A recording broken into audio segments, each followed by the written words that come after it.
welcome to the Jeccles69 channel with the Visual Distortion movie review show reviewing the 2015 movie Fast and Furious 7.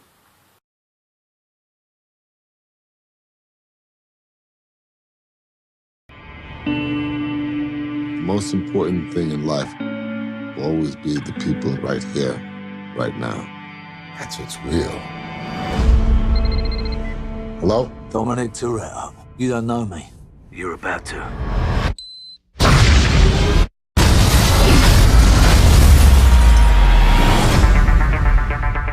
Who did this? Remember Owen Shaw?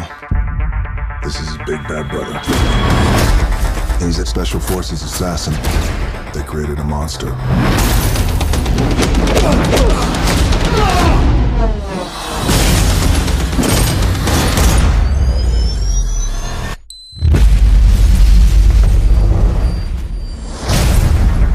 Looks like the sins of London have followed us home. We're being hunted. Shaw lives in a world that doesn't play by your rules. Like it or not, you and your friends are a part of it now. I don't have friends. I got family. This time it ain't just about being fast.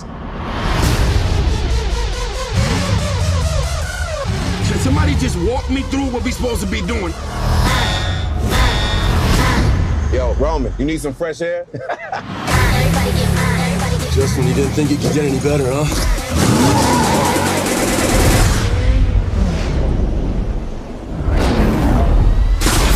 Everybody get foolish. Put your hands in the air, let's do this. We got mercenaries after us with enough weapons to wipe out small countries. This right here takes crazy to a whole nother level.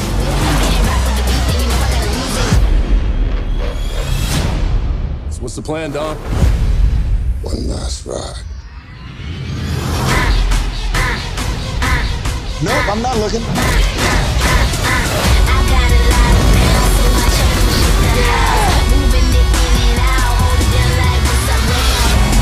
What's up now? What's up now? What's up now? Hold it down like what's up now?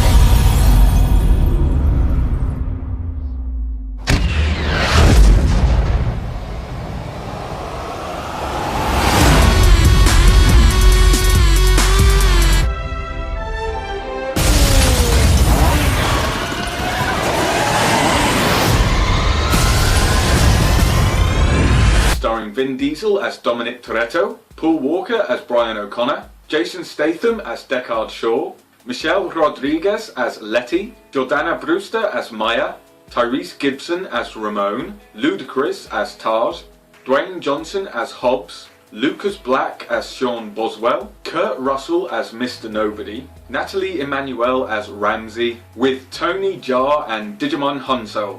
This film is over the top with the stunts it does, its acting, its dialogue, its plot, its script, its stunts, its graphics, its fight scenes are so unbelievable and over the top, and all of this makes it a really good movie, and in the same vein a really bad movie as well, because it is just so over the top. It is by far the most over the top Fast and Furious film you will ever see.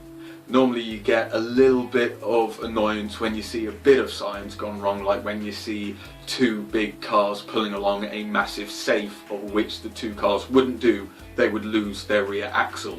And there's so many other stunts in the Fast and Furious series which just wouldn't happen, wouldn't work, and are just BS. And in this one, that you couldn't even argue with the fact that these are so over the top and so out there, and high explosives, high action, high fun. When you watch this film is the funnest to watch out of all of them. And it's one that we've all been waiting for about 10 years, since Tokyo Drift came out and you knew Jason Statham was going to be in it, and then they did Fast and Furious 4, 5 and 6. to get up to where they ended Tokyo Drift on. So it's a good way that they've managed to come back around on themselves, explain everything, and give it a nice, clean ending. And the movie itself is just so brilliant, it's so funny, and it's kind of like Mission Impossible Ghost Protocol. Right boys, we might not be making another one, so let's see what places around the world we can go to and go tear some shit up. And that's what they did. They went around the globe going to places like the Emirates and America obviously, and just so many different places for all their different and crazy stunts which in the real world wouldn't work one little bit. But it doesn't matter because they just do this brilliantly.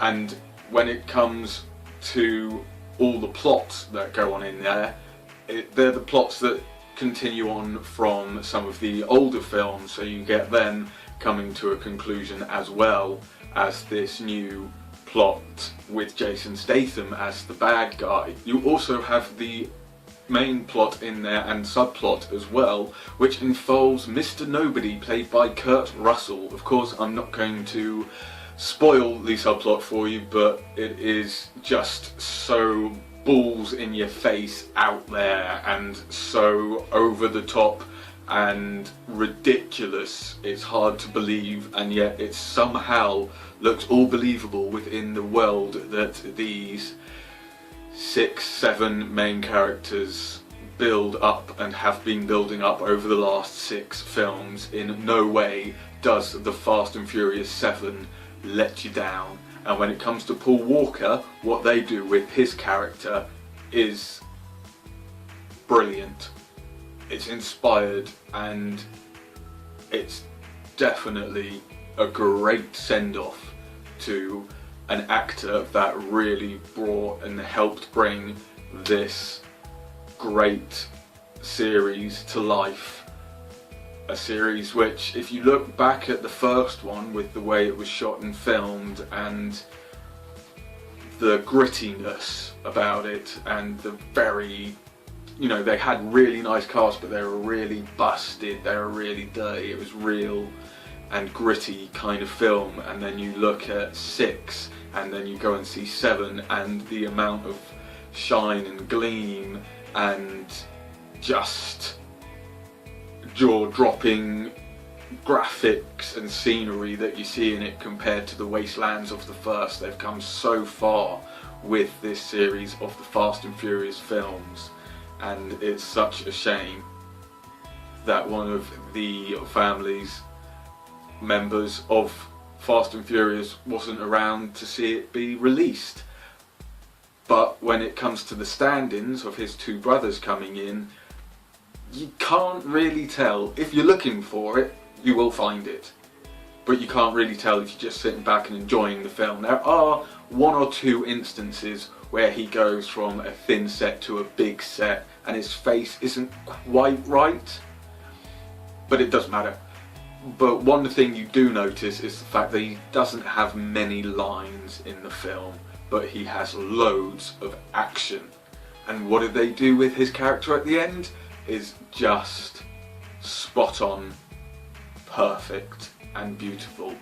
It kind of brought a little tear to my eye, it really did. The film hasn't done that really since Terminator 2. The hand.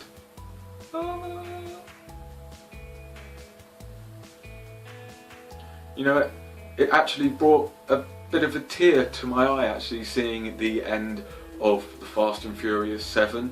The film hasn't made me go that emotional since it actually brought a bit of a tear to my eye seeing what they did and the send-off that they gave Paul Walker and his character in the movie. I mean, no movie has made me that emotional since Terminator 2.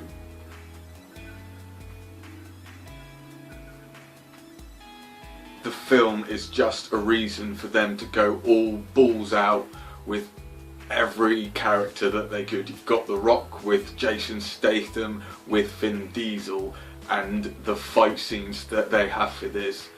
Let's just say I'm very glad in how they decided to take out Jason Statham's character, because it made me piss myself laughing, and it also made me proud to be British, and knowing that I come from the same country as Jason Statham. Yes, his character is just so OTT. I think they would have probably made it a bit more grittier if they thought they could make an 8th, but knowing that this is probably the last and final chapter, they just did everything they could with the budget and did not disappoint or let anyone down. The film is just a reason for them to go all balls out with every character that they could. You've got The Rock with Jason Statham, with Vin Diesel, and the fight scenes that they have for this. Let's just say I'm very glad in how they decided to take out Jason Statham's character, because it made me piss myself laughing, and it also made me proud to be British, and knowing that I come from the same country as Jason Statham. Yes, his character is just so OTT. I think they would have probably made it a bit more grittier if they thought they could make an 8th, but knowing that this is probably the last and final chapter, they just did everything they could with the budget and did not disappoint or let anyone down. And it's a shame that we might not see any more Fast and Furious films. They weren't just a crew, they were family. R.I.P. Paul Walker, you brought some great entertainment into our lives, and the send-off that they gave you, deservedly so.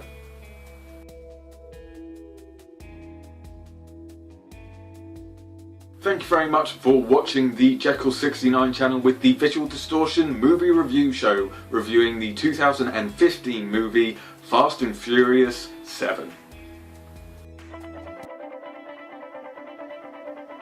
This is the Jeccles69 channel, where interesting shit happens every day, so remember to subscribe and comment to our channel for interesting shit to do with the world of technology, hits on Twitter, film reviews, my life with Android, and Kickstarter. Thanks for watching, and remember to subscribe and comment, and until next time, keep your shit interesting.